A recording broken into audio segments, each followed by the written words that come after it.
अस्सलामुअलैकुम नाज़रीन व सामईन, आपका हमारे ATR उर्दू चैनल में खैर मकदम और इस्तकबाल है। आज हम आपके सामने एक बेहतरीन शख्सियत यानी एक बहुत बड़े शख्सियत के साथ हाजिर हुए हैं, जिसका नाम है जयप्रकाश नारायण। इनकी क्या खिदमात हैं, इन्होंने क्या क्या काम किए हैं, वो यहाँ पर आज आपको जानने का मौका मिलेगा। तो चलिए हम शुरू करते हैं। यहाँ पर लिखा है, जयप्रकाश नारायण 11 अक्टूबर 1902 ईस्वी को बिहार और उत्तर प्रदेश की सरहद पर सरयू और गंगा नदियों के संगम पर वाक़ सिताब दियारा गांव में पैदा हुए। तो कहाँ पर पैदा हुए? सिताब दियारा गांव में 1902 ईस्वी को, और ये बिहार और उत्तर प्रदेश की सरहद पर है। वहाँ पैदा हुए। उनके वालिद का नाम हरसू दयाल था। तो अब जयप्रकाश के वालिद का नाम क्या है? तो हरसू दयाल है। उसके बाद गांव की इब्तदाई तालीम के बाद जयप्रकाश नारायण पटना कॉलेजिएट स्कूल की 7वीं जमात में दाखिल हुए। यानी अपने गांव में ही पढ़ा, उसके बाद जो है पटना चले आए, वहाँ 7वीं जमात में दाखिल हुए। स्कूल की तालीम मुकम्मल करने के बाद उन्होंने पटना कॉलेज में दाखिला लिया।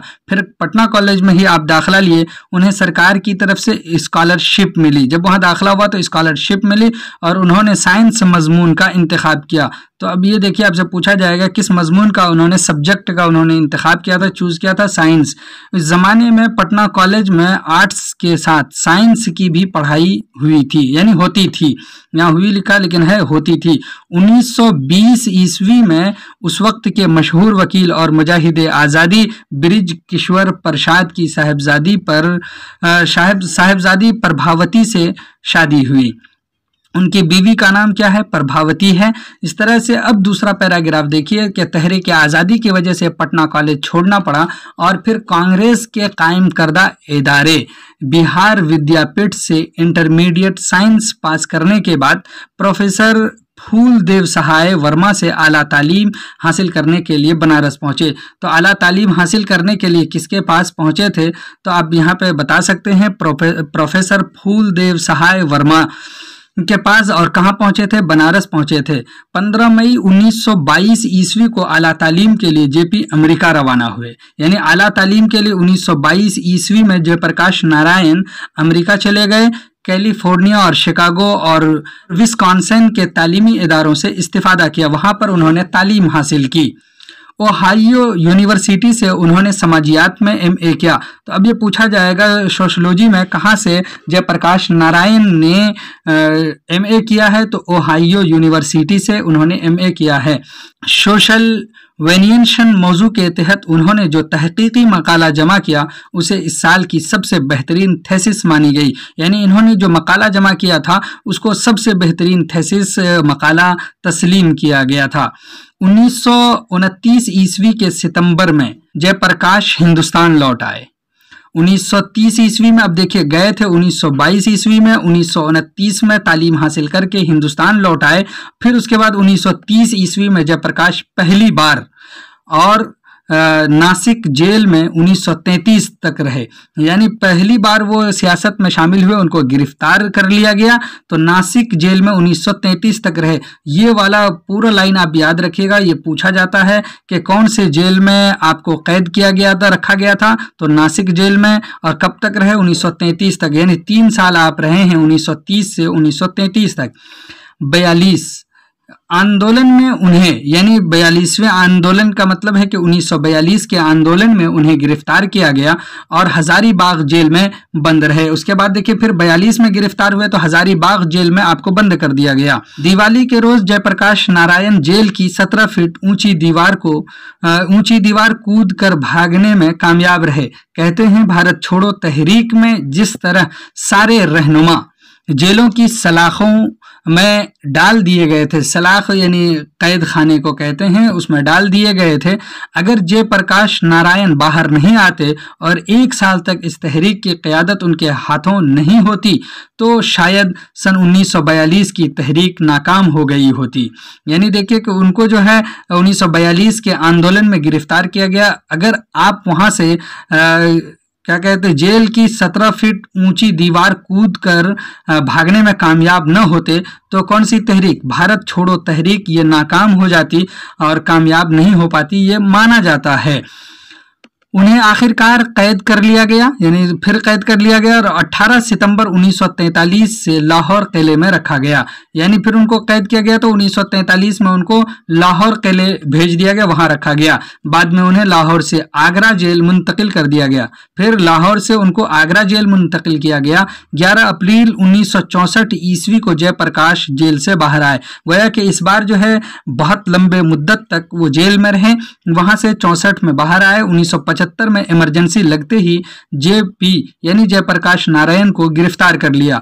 1975 में इमरजेंसी लागू कर दिया गया पूरे हिंदुस्तान में, फिर उनको कैद कर लिया गया और 77 में इमरजेंसी उठने तक इब्तिदाअन जेल और फिर जेल से अस्पताल के बिस्तर पर रहे। आप वहां से फिर उसके बाद यानी जेल ही में बीमार पड़े, फिर उसके बाद अस्पताल के बिस्तर पर रहे 1977 तक।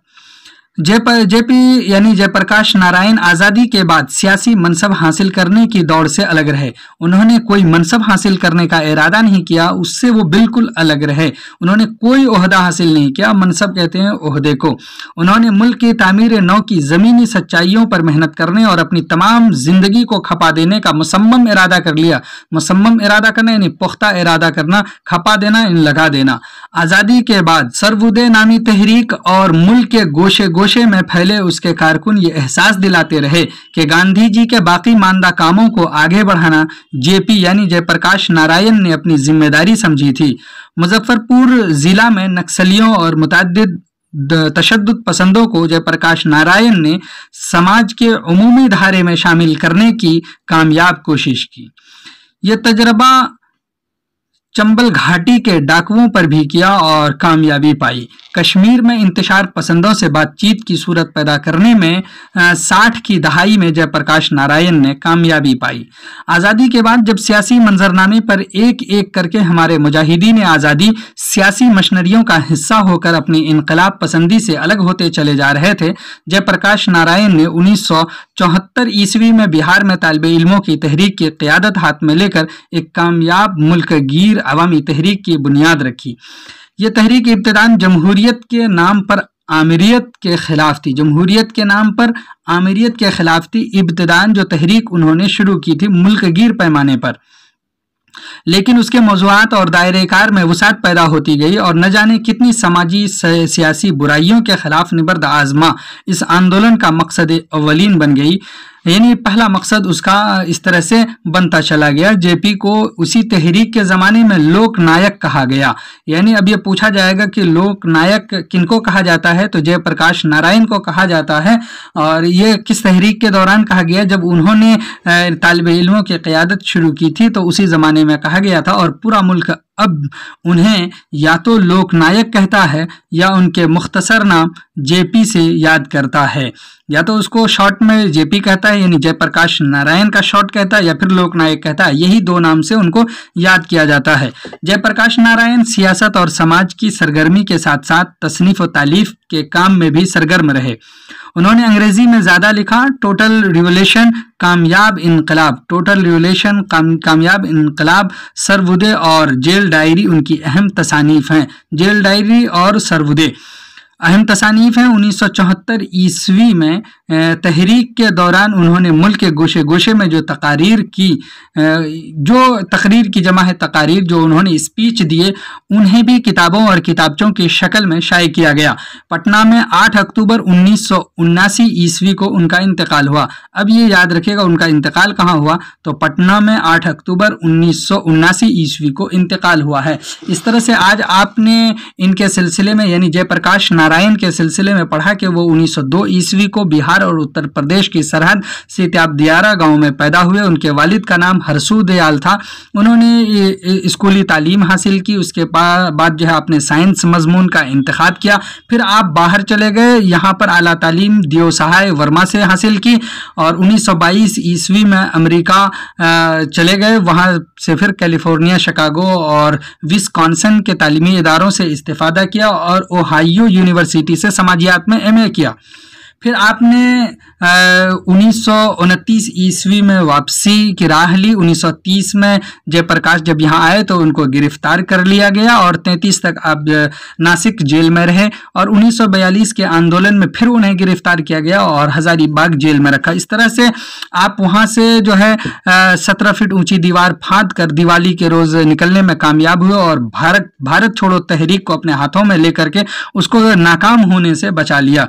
फिर आपको 1943 ईस्वी में कैद कर लिया गया तो आपको लाहौर किले में भेज दिया गया, वहां से आगरा जेल मुंतकिल किया गया और 64 को फिर आप जेल से बाहर आए। फिर 1975 ईस्वी में इमरजेंसी लगते ही आपको गिरफ्तार कर लिया गया। सवाल ये पूछा जाता है कि इमरजेंसी कब लगा था, तो 1975 ईस्वी में और 77 के इमरजेंसी उठने तक, यानी 77 तक इमरजेंसी रहा है। वो खत्म होते ही आप जेल के बिस्तर पर यानी बीमार पड़े तो आप अस्पताल तक बीमारी पर रहे। आपने सर्वोदय नामी तहरीक शुरू की और मुल्क के गोशे गोशे में पहुंचाकर जो गांधी जी के बाकी मानदा काम थे उनको आगे बढ़ाने की ठानी और उसकी जिम्मेदारी समझी। फिर आप इस तरह से बहुत लोगों में काम किया। उसके बाद आज़ादी के बाद जब सियासी मंजरनामे बदले और उसमें इनकलाब पसंदी से अलग होते चले जा रहे थे, जयप्रकाश नारायण 1974 में बिहार में तालिब इल्मों की तहरीक की क़यादत हाथ में लेकर के उसको मुल्क गिर अवामी तहरीक बना दिया और उस तहरीक का मकसद समझ लीजिए इब्तिदान ये था कि जमहूरियत के नाम पर आमिरियत।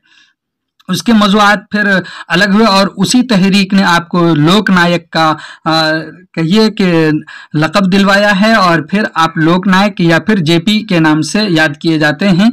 आपने बहुत सारी तसानीफ की हैं, उनमें आपका टोटल रिवोल्यूशन, सर्वोदय और फिर जेल डायरी अहम है। 8 अक्टूबर 1979 ईस्वी को इंतकाल हो गया। ये थे जयप्रकाश नारायण। चलिए हम मिलते हैं अगले वीडियो में, तब तक के लिए खुदा हाफिज़, अस्सलामु अलैकुम।